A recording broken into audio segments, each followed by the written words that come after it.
आज की क्लास में हम न्यूटन का गति संबंधी प्रथम नियम देखेंगे, Newton's first law of motion.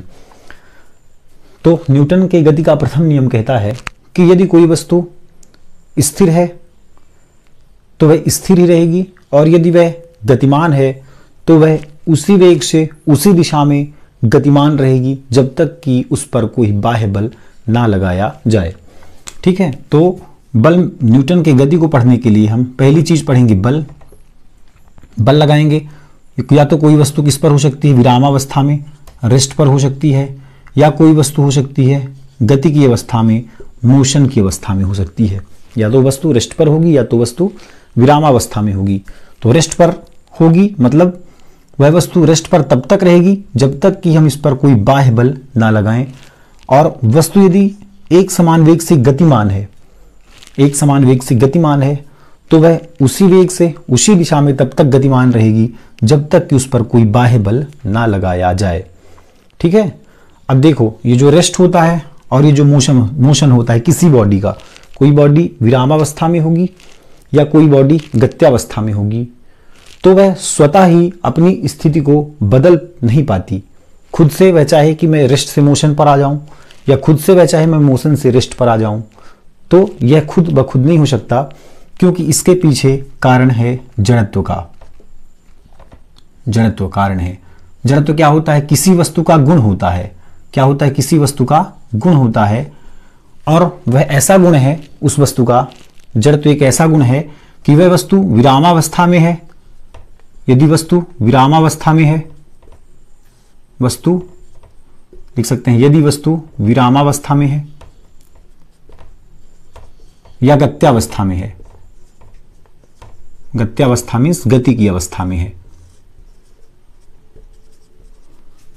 ठीक, यह कोई जड़त्व किसी वस्तु का गुण है। यदि वस्तु विरामावस्था में या गत्यावस्था में है तो वह स्वतः ही या खुद से, तो वह स्वतः ही अपनी स्थिति बदल नहीं पाती, अपनी स्थिति बदल पाने में असमर्थ होती है या बदल नहीं सकती। ठीक है, यह कहलाती है जड़त्व। तो बात समझ आई? जड़त्व क्या है? यदि वस्तु विरामावस्था में है तो वह विरामावस्था में ही रहना चाहती है, यह उस वस्तु का जड़त्व है। किसी भी वस्तु को आप देख सकते हैं, जैसे कमरे पर पड़ी हुई मेज या मेज के ऊपर पड़ी हुई बुक, जब तक कि हम उसको बाह्य बल लगाकर या उसे हम उठाकर किसी अन्य जगह पर ना रखें तो वह जड़त्व के कारण वह विरामावस्था में ही अपनी उसी स्थिति पर रहना चाहेगी, वह खुद से अपनी स्थिति को बदल नहीं सकती। ठीक उसी प्रकार यदि वस्तु गत्यावस्था में है, एक समान वेग से यदि गति कर रही है, तो वह एक समान वेग से उसी दिशा में उसी वेग से गति करना चाहेगी जब तक कि हम उस पर कोई बाह्य बल ना लगाएं। इसके लिए हम देखें, ठीक, और बाह्य बल मतलब बल बहुत आवश्यक है। बल वह बाह्य कारक है जो किसी वस्तु की, हमने इसके पहले देखा भी था कि बल वह बाह्य कारक है जो किसी वस्तु की गत्यावस्था में या विरामावस्था में या गति की दिशा में या वस्तु के आकार या आकृति में परिवर्तन कर देता है या फिर परिवर्तन करने का प्रयास करता है, बल कहलाता है। अब देखो, जैसे ये कोई बॉडी है, ठीक ना, इस बॉडी पर यदि हम इस दिशा में बल लगाएं, इस दिशा में बल लगाएं तो बॉडी का क्या होगा? इस वस्तु का विस्थापन हो जाएगा।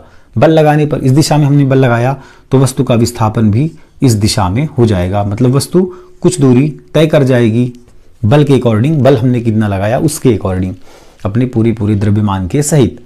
तो मीन्स वस्तु विरामावस्था में है, रेस्ट पर है, तो वह रेस्ट पर ही रहना चाहती है।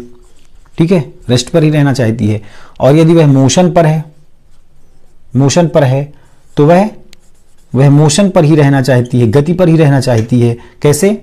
उसी वेग से उसी दिशा में, उसी वेग से उसी स्पीड से उसी दिशा में उसी डायरेक्शन पर। ठीक है, स्पीड मीन्स वेग या चाल, उसी वेग से उसी दिशा में गतिमान रहना चाहती है जब तक कि हम उस पर कोई बाह्य बल ना लगाएं। अभी तो कुछ हम एग्जाम्पल के द्वारा समझें। तो जैसे कि कोई वस्तु रेस्ट पर है, तो रेस्ट का मतलब ये नहीं कि इस पर फोर्स नहीं लग रहा। ठीक है, इस वस्तु पर फोर्स लग सकता है, कई प्रकार से लग सकता है। तो यदि वस्तु पर नेट बल मीन्स कुल बल, कुल बल यदि शून्य है, मान लेते हैं इधर से भी बल लग रहा है, इस डायरेक्शन से भी, और इस डायरेक्शन से भी बल लग रहा है, इस डायरेक्शन से भी बल लग रहा है, इस डायरेक्शन से भी बल लग रहा है, और यदि ये चारों बल आपस में बराबर हैं, ठीक, मान लेते हैं 3 न्यूटन का बल लग रहा है, सभी तरफ से 3 न्यूटन का बल लग रहा है, तो क्या होगी? वस्तु रेस्ट पर रहेगी, वस्तु वहीं पर रहेगी, वस्तु का विस्थापन नहीं होगा। तो इस कंडीशन में जब बल शून्य है तो नेट त्वरण भी कितना होगा? शून्य होगा। नेट त्वरण भी शून्य होगा, मीन्स वस्तु क्या होगी? अपनी अवस्था में परिवर्तन नहीं कर पाएगी, अवस्था में परिवर्तन नहीं होगा, अवस्था में परिवर्तन नहीं होगा, मीन्स वस्तु की अवस्था वही रहेगी, वह विरामावस्था में ही रहेगी। ठीक इसी प्रकार यदि वस्तु एक समान वेग से गति कर रही है, उस पर हम बाह्य बल न लगाएं तो उस पर भी त्वरण उत्पन्न नहीं होगा और वह भी अपनी अवस्था में परिवर्तन नहीं करना चाहेगी, वह भी मोशन पर ही रहना चाहेगी। तो इस प्रकार से हम न्यूटन की गति के नियम को 2 पार्ट में समझ सकते हैं। पहला है विराम का जड़त्व, और दूसरा समझ सकते हैं हम गति का जड़त्व। ठीक है, दूसरा समझ सकते हैं हम गति का जड़त्व। तो विराम के जड़त्व के कारण कोई वस्तु अपनी विरामावस्था को नहीं छोड़ना चाहती, जैसे कमरे पर रखी मेज, कमरे पर रखी टेबल या कुर्सी पर रखी पुस्तक, कुछ भी, वह अपने विरामावस्था को नहीं छोड़ना चाहती। गति का जड़त्व, कोई वस्तु गति कर रही है तो वह अपने गति को नहीं छोड़ना चाहती, वह उसी वेग से उसी दिशा में गतिमान रहना चाहती है, लेकिन ऐसा होता नहीं। जैसे हम फर्श पर क्या करें, फर्श पर एक सरल रेखा है, मान लेते हैं एक समतल फर्श है, उस पर हम गेंद को लुढ़काएं, तो गेंद को जब हम लुढ़काते हैं, ठीक है, इस दिशा में, तो गेंद क्या करती है? गति करती है, गति करते हुए किसी अंतिम बिंदु पर यहां पर जाके रुक जाती है। तो हमने देखा कि जब हमने इस गेंद को लुढ़काया तो गेंद लुढ़काने पर हम ये देख रहे हैं कि हमें ये समझ आ रहा है कि इस गेंद पर कोई बाह्य बल नहीं लग रहा, तो भी वस्तु आगे जाके क्यों रुक जा रही है। हमें तो ये समझ नहीं आ रहा कि हमने फर्श पर गेंद को लुढ़का दिया, अब हमें समझ नहीं आ रहा कि इस गेंद को रोक कौन रहा है, क्योंकि धीरे धीरे इसका वेग भी कम हो रहा है और अंततः इसका वेग शून्य हो जा रहा है। तो ऐसा होता क्यों है? तो ऐसा होता इसलिए है क्योंकि फर्श और इस गेंद के बीच जो बल कार्य करता है, घर्षण बल, वह इस गेंद की गति के विपरीत कार्य करता है। यदि गेंद की गति इधर है तो घर्षण बल उसके अपोजिट कार्य करता है, मीन्स वह उस गेंद की गति का विरोध करता है। ठीक, उसकी डायरेक्शन, यदि गति की डायरेक्शन इधर है तो घर्षण बल इधर कार्य करेगा, वह गेंद की गति का विरोध करेगा और धीरे धीरे गेंद का वेग कम होगा और अंत में गेंद किसी अन्य बिंदु पर जाके रुक जाएगी। मतलब वस्तु एक समान वेग से गति नहीं कर पा रही है। तो क्या न्यूटन के का गति संबंधी यह नियम फेल हो जाएगा? नहीं। ठीक है, ये हम देखें फ्री स्पेस पर, मुक्त आकाश में हम देखें तो यदि आप मुक्त आकाश पर चले जाएं, अंतरिक्ष पर चले जाएं, तो वहां यदि आप किसी बॉल को या किसी वस्तु को आप 4 मीटर प्रति सेकंड के वेग से फेंक दें किसी डायरेक्शन में, ठीक है, तो वह वस्तु उसी वेग से उसी दिशा में अनंत समय तक, इन्फिनाइट टाइम तक वह मूव करती रहेगी, वह गति करती रहेगी, वह मोशन पर रहेगी, हमेशा 4 मीटर प्रति सेकंड के वेग से किसी भी पॉइंट पर वह मोशन पर हमें दिखेगी, मोशन करती हुई नजर आएगी, जब तक कि हम इस पर कोई बाह्य बल ना लगाएं। कारण क्या? कारण कि फ्री स्पेस पर घर्षण फ्रिक्शन है ही नहीं, घर्षण है ही नहीं। तो जब घर्षण बल यहां मौजूद नहीं है तो वस्तु एक समान वेग से उसी दिशा में निरंतर गति करती रहेगी। ठीक है, यही कारण है कि पृथ्वी जो है, पृथ्वी सूर्य के चारों ओर दीर्घवृत्ताकार कक्ष में परिक्रमा करता है। हालांकि इनके मध्य तो गुरुत्वाकर्षण बल लगता है। बल कैसा लगता है? Fg, है ना, गुरुत्वाकर्षण बल।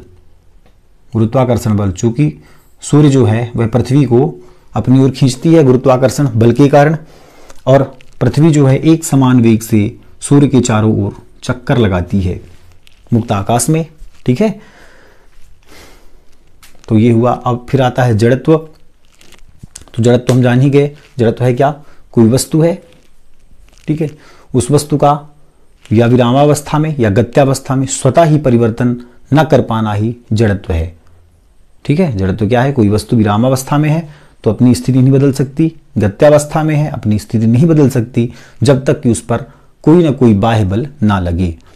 तो गति समझने के लिए जड़त्व और बल को समझना आवश्यक है।